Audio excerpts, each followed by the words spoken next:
Subscribe કરો એ high news India ચેનલને, પછી યુટ્યુબ એપ પર બેલ આઇકોનનું બટન દબાવો અને નિહાળો એ હાઈ ન્યૂઝ ઇન્ડિયા ચેનલ.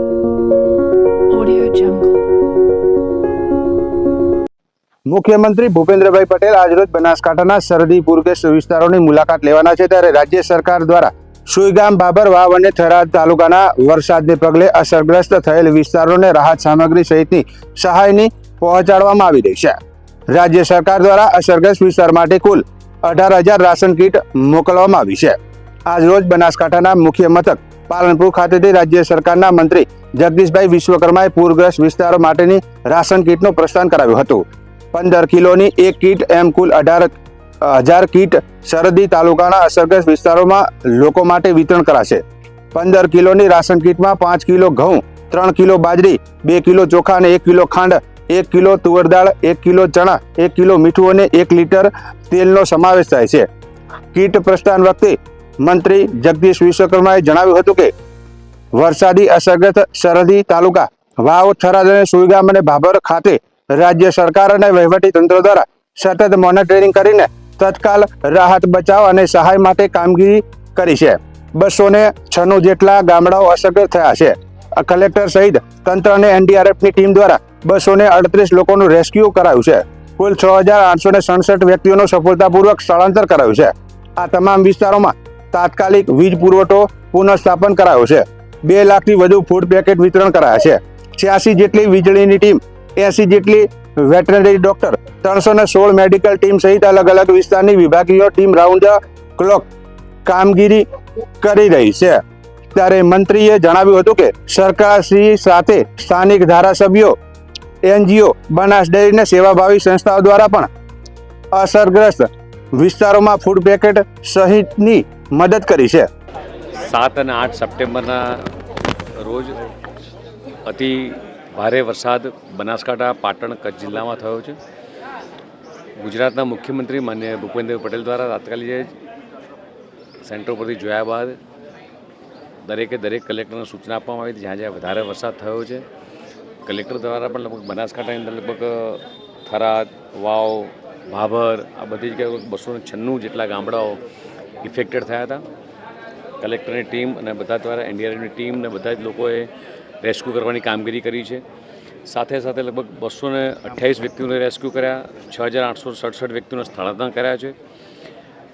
જેવી જ ખબર પડી ત્યાં જગ્યાએ અતિવરસાદના કારણે લાઇટો જતી રહી હતી. લગભગ 203 ગામમાં જે લાઇટો જતી રહી હતી, તાત્કાલિક જ લાઇટ વિભાગે કામગીરી કરી છે અને ઓલમોસ્ટ બધા જ ગામડામાં લાઇટોના થાંભલાઓ ચાલુ થઈ ગયા છે, સબસ્ટેશન પણ ચાલુ થઈ ગયા છે.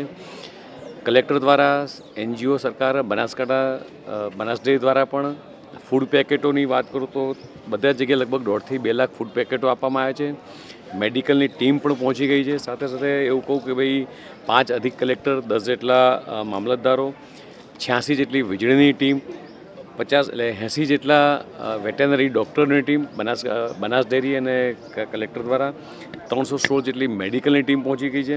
બીજા 1000 થી 1500 જેટલા કર્મચારીઓ આ ટીમમાં લાગેલા છે. અત્યારે આપ જોઈ રહ્યા છો તે દરેક ઘરે જેટલા ઇફેક્ટેડ લોકો છે, અસરગ્રસ્ત પરિવારોની અંદર 15 કિલોની કીટ રાજ્ય સરકાર દ્વારા તૈયાર કરી અને લોકોના ઘરે પહોંચાડવાની કામગીરી થઈ રહી છે. અત્યારે અહીં આ કાર્યક્રમ બાદ સીધો ડીસાથી પણ લગભગ અમારા ત્યાંના સ્થાનિક ધારાસભ્યોથી માંડીને બધા જ લોકોએ જે કીટો તૈયાર કરી છે, પાલનપુરના અમારા ધારાસભ્ય શશિકાંતભાઈ, ડીસાના ધારાસભ્ય, આ બધા જ લોકોએ સહયોગથી જે ફૂડ કીટો લગભગ બનાસ ડેરીએ પણ લગભગ 1.25 લાખ જેટલા ફૂડ પેકેટો આપ્યા છે, 1.25 લાખ જેટલી પાણીની બોટલો આપી છે એમની પોતાની વેટરનરી ટીમ.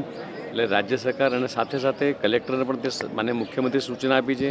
જે જગ્યાએ સર્વેની કામગીરી કરવાની છે એ સર્વેની કામગીરી પણ એ આજથી જ ચાલુ થઈ છે. અને મોટાભાગના તમામ રસ્તાઓ એ ચાલુ થઈ ગયા છે. જે જગ્યાએ પાણી ભરાયા છે, જે જગ્યાએ નથી જવાય એવું, ત્યાં પણ વ્યવસ્થા કરીએ છીએ. અને માનનીય મુખ્યમંત્રીશ્રી પણ પોતે અત્યારે હમણાં બપોરના સમયે અહીંયા આવી પહોંચવાના છે. બનાસકાંઠા જિલ્લાના વાવ, થરાદ અને સુઈગામ તાલુકામાં ભારે વરસાદ અને પૂરના કારણે પ્રજાની હાલ બેહાલ બની ગઈ છે. ગ્રામ્ય વિસ્તારમાં હજારો લોકો પ્રાકૃતિક આફતનો સામનો કરી રહ્યા છે. ત્યારે ગુજરાત સરકારના કેબિનેટ મંત્રી જગદીશભાઈ વિશ્વકર્માએ કોંગ્રેસના સાંસદ ગેનીબેન ઠાકોર પર કટાક્ષ કર્યો છે. વિશ્વકર્માએ કહ્યું છે કે જ્યારે વાવ, થરાદ અને સુઈગામની પ્રજાને મુશ્કેલીમાંથી પસાર થઈ રહી છે, ત્યારે ગેનીબેન ઠાકોર સોમનાથમાં અધિવેશનમાં વ્યસ્ત છે. પ્રજાને તેમને જીતાડ્યા છે, પરંતુ આજે એ જ પ્રજા બેહાલ કરી દીધા છે. તેમણે ઉમેર્યું હતું કે છેલ્લા 6 દિવસથી રાજ્ય સરકાર અને તંત્રની સતત રાહત અને બચાવ કામગીરીમાં લાગેલું છે. બનાસ ડેરીના માધ્યમથી જરૂરિયાતમંદ લોકોને રાહત કીટો પહોંચાડવામાં આવી રહી છે. બનાસ ડેરી, ભાજપના કાર્યકરો તેમજ અનેક સેવાભાવી સંસ્થાઓ પણ અસરગ્રસ્તોની મદદરૂપ કરી રહી છે. વિશ્વકર્માના નિવેદનથી બનાસકાંઠા જિલ્લામાં રાજકીય તાપમાન ઊંચું ચડી ગયું છે અને ગેરીબેન ઠાકોરની गैरहाजिरी पर सवालों उठवा लगा है। 7 और 8 सितंबर के अंदर बनासकांठा, पाटन, कच्छ जिले में अति भारी बारिश हुई है और बनासकांठा के करीबन 296 जितने विलेज इफेक्टेड हुए हैं। माननीय मुख्यमंत्री जी ने इमरजेंसी सेंटर में जाके पूरा जायजा लिया और सब कलेक्टर को सूचना भी दी जहां जहां भारी बारिश हुई है। कलेक्टर के माध्यम से यहाँ काफी अच्छी कामगिरी हो रही है और जहाँ जहाँ पानी गया जिसको रेस्क्यू करना था उनको रेस्क्यू भी किया है, जिसको स्थलांतरण करना उनको स्थलांतरण भी किया है। जो गाँवों के अंदर बिजलियाँ चली गई थी 296 गाँवों के अंदर, वहाँ अभी माहिती के नाम सारे गाँवों के अंदर बिजली आ चुकी है। कुछ गाँवों में अभी भी बाकी है, वो कामगिरी चालू है। हमारी इलेक्ट्रिक की टीम है, वेटरनरी डॉक्टर की टीम, मेडिकल की टीम, करीबन हमारे 5 अधिक कलेक्टर के काम कर रहे हैं, 10 से ज्यादा मामलतदार और 1500 से ज्यादा सरकारी कर्मचारी काम में लगे हुए हैं। 86 जितनी बिजली की टीम काम कर रही है, करीबन 80 जितनी वेटरनरी डॉक्टर की टीम काम कर रही है, 316 जितनी मेडिकल टीम काम कर रही है। और जहाँ पे सर्वे का काम बाकी, सर्वे का काम भी आज से शुरू हो रहा है। जहाँ फूड पैकेट की जरूरत है, करीबन कलेक्टर के माध्यम से, एनजीओ के माध्यम से, हमारे विधायकों के माध्यम से, भारतीय जनता पार्टी के कार्यकर्ता के माध्यम से सब जगह फूड पैकेट, पानी की बोतल, दूध, सारी व्यवस्थाएं बनास डेयरी के माध्यम से भी की गई है। हमारे अनिकेत भाई, शशिकांत भाई, सारे विधायक भी यहाँ लगे हुए, सब लोग काम कर रहे हैं। और माननीय मुख्यमंत्री जी दोपहर में आने वाले। दुख की बात यह है कि हमारे सारे विधायक यहाँ लगे हुए, यहाँ की बनासकांठा की सांसद अभी तक उनको चक्कर लगाने का कि मेरी बनासकांठा की जनता क्या कर रही है वो देखने का उनको मौका नहीं मिला। वो अभी सोमनाथ के अंदर जो कांग्रेस का अधिवेशन हो रहा है उसके अंदर जाके बैठी है। उनको यहाँ प्रजा के बीच में रहना चाहिए। कांग्रेस की विधायक, मुझे टिप्पणी करना नहीं आया हूँ, मतलब दुख हो रहा है तो जो बनासकांठा जनता ने वोटों से जीता है, यहाँ हम लोग सब लोग राहत कामगिरी में लगे हुए हैं और वो बनासकांठा की सांसद यहाँ पे नहीं है। हमारे विधायक, हमारे विधानसभा के अध्यक्ष, सारे धारासभ्य सब लोग वहाँ पे लगे हुए हैं। બનાસકાંઠા જિલ્લામાં આવેલા સુઈગામ તાલુકામાં તાજેતરમાં ભારે વરસાદ અને પૂર જેવી પરિસ્થિતિને કારણે વિસ્તારોમાં મોટું નુકસાન થયું છે. આ પરિસ્થિતિ જાતે જ અભ્યાસ કરવા ગુજરાતના મુખ્યમંત્રી ભૂપેન્દ્રભાઈ પટેલ આજે સુઈગામ પહોંચ્યા હતા. મુખ્યમંત્રીએ ત્યાંના અસરગ્રસ્ત લોકો સાથે સીધો સંવાદ કર્યો અને તેમની સમસ્યાઓનું ધ્યાનપૂર્વક સાંભળી તેમને પ્રજાને હિંમત આપતા જણાવ્યું કે સરકાર તમારી સાથે છે અને દરેક અસરગ્રસ્તને યોગ્ય સહાય પહોંચાડવામાં આવશે. મુખ્યમંત્રીએ તંત્રના અધિકારીઓને રાહત અને બચાવ કામગીરી વધુ ગતિશીલ બનાવવા સૂચના આપી છે. તેમણે ખેડૂતોને, પશુપાલકો અને સામાન્ય નાગરિકોને જરૂરી સહાય ઝડપથી પહોંચાડવા માટે તાત્કાલિક પગલાં લેવા જણાવ્યું છે.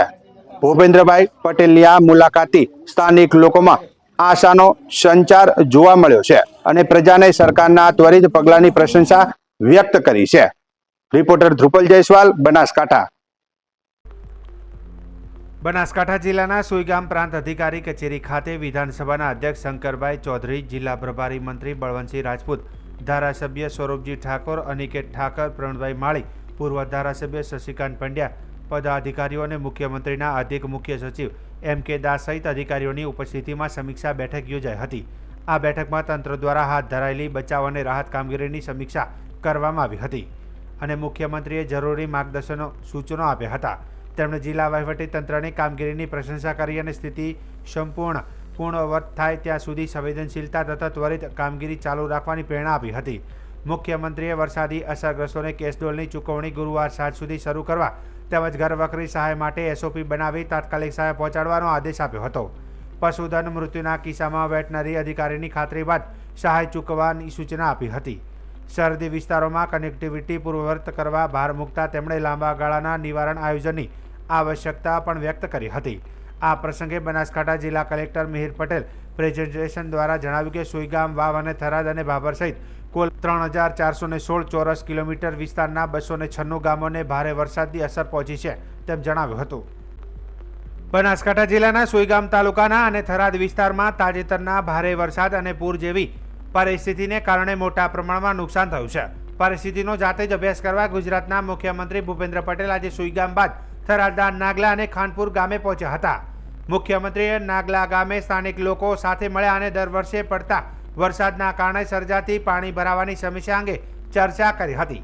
પાણી ભરાવાની કાયમી સમસ્યાનો નિકાલ કેવી રીતે કરી શકાય તે અંગે લોકોએ પોતાના સૂચનો રજૂ કર્યા હતા અને ત્યારબાદ મુખ્યમંત્રીએ ખાનપુર ગામે પૂર અસરગ્રસ્ત વિસ્તારોની મુલાકાતે પહોંચ્યા હતા, જ્યાં તેમણે વરસાદી પાણીની સ્થિતિનું નિરીક્ષણ કર્યું હતું અને તેના નિકાલ અંગે તંત્ર તેમજ નાગરિકો સાથે ચર્ચા કરી હતી. આજે માનનીય મુખ્યમંત્રી શ્રી પોતે સુઈગામ આવ્યા અને ત્યાંથી જલોયા પણ ગયા. અસરગ્રસ્તોને વ્યક્તિગત રીતે પણ ત્યાં મુલાકાત લીધી, કેમ્પમાં પણ મુલાકાત લીધી. હજુ અહીંથી થરાદ જશે. થરાદ ગામોની મુલાકાત લીધા પછી વાવની એક મિટિંગ થશે અને વાવની અંદર એમણે આજે અસરગ્રસ્ત વિસ્તારમાં જ રાત્રિ રોકાણ કરવાનો પણ નિર્ણય કર્યો છે. એટલે માનનીય મુખ્યમંત્રી શ્રી પોતે આજે અસરગ્રસ્ત વિસ્તારની અંદર જ રોકાવાનો નિર્ણય કર્યો છે. આજે માન્ય પ્રભારી મંત્રીશ્રી પણ સતત માન્ય મુખ્યમંત્રીશ્રીની સાથે રહીને અહીંની ઘણી બધી સ્થિતિની એમને જાણકારી પણ છે. કેટલાક નિર્ણયો તાત્કાલિક કર્યા છે. એમાંનો એક નિર્ણય એ કર્યો છે કે પશુ માટે તાત્કાલિક ઘાસ લાવીને સૂકું ઘાસ ગવર્મેન્ટનું એ અસરગ્રસ્ત વિસ્તારના પશુઓ સુધી પહોંચે એના માટેની તાત્કાલિક સૂચનાઓ માન્ય મુખ્યમંત્રીશ્રીએ આપી છે. બીજું, કેસ્ટોલ જે અસરગ્રસ્ત વિસ્તારો છે એને તાત્કાલિક કેસ્ટોલ મળી જાય, ઘરવખરી મળી જાય અને એની અંદર લગભગ ગણતરીના દિવસોની અંદર એટલે 2 દિવસના સમયગાળામાં જલ્દી કઈ રીતે પૂરું થાય એના માટેનું કામ એની સૂચના આપી છે. એટલે હું માનું છું કે બહુ ફાસ્ટ મૂવમેન્ટ એની પણ થશે. ખેડૂતોને ખેતીના પાકમાં જે નુકસાન થયું છે તેનું પણ તાત્કાલિક સર્વે કરવું અને બાયસેગના રિપોર્ટ છે એના આધાર ઉપર પણ એનો ઉપયોગ લઈને પણ તાત્કાલિક જેને નુકસાન થયું છે ખેડૂતોને એના માટે પણ સર્વેની વ્યવસ્થા માટેનો નિર્ણય કર્યો છે. જેમને ગાય ભેંસ મૃત્યુ પામ્યા હોય, પશુ મૃત્યુ પામ્યા હોય તો એનું તાત્કાલિક સ્થળ ઉપર જ ત્યાં ફોટો પાડીને ડૉક્ટરની હાજરીમાં જે માલિકનો ફોટો અને પશુનો ફોટો પાડી અને તેને પણ સરકારની સહાય અપાવવી. તે સિવાય ઘર વખરીમાં જેને નુકસાન થયું હોય, મકાનનું નુકસાન થયું હોય એના માટે પણ અત્યારે ચર્ચા કરી છે. હજુ પણ આજે રોકાશે. આવતીકાલે પણ બાકીની જે વાત હશે એ માન્ય મુખ્યમંત્રીશ્રી કે માન્ય પ્રભારી મંત્રીશ્રી કક્ષાએથી તમને જાણકારી મળશે. પણ હું આભાર માનું છું માન્ય પ્રભારી મંત્રીશ્રી, માન્ય મુખ્યમંત્રીશ્રીનો કે એમણે સતત અહીં આવીને પૂરી અધિકારીઓની ટીમ આ મુશ્કેલીના સમયમાં આ સરહદી વિસ્તારને આપણને આવીને મદદ કરી. મને ભરોસો છે કે પ્રજાજનોને પણ આના કારણે ફાયદો થશે.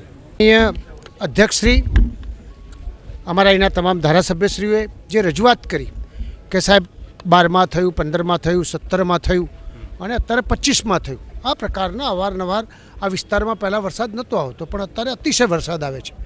તો આદરણીય મુખ્યમંત્રીશ્રીએ માન્ય અધ્યક્ષશ્રીના કહેવાથી આજે એવું નક્કી કર્યું છે કે જલ્દીમાં જલ્દી આ વિસ્તારનો એક રિપોર્ટ બને અને આમાં જે કોઈ સરકારે ખર્ચો કરવો પડતો હોય, મોટું પેકેજ આપવું પડતું હોય, પણ આ વિસ્તારની અંદર કાયમી વરસાદનું પાણીનો નિકાલ થાય એ પ્રકારનું સરકારે મોટું ખરેખર એક નિર્ણય કર્યો છે.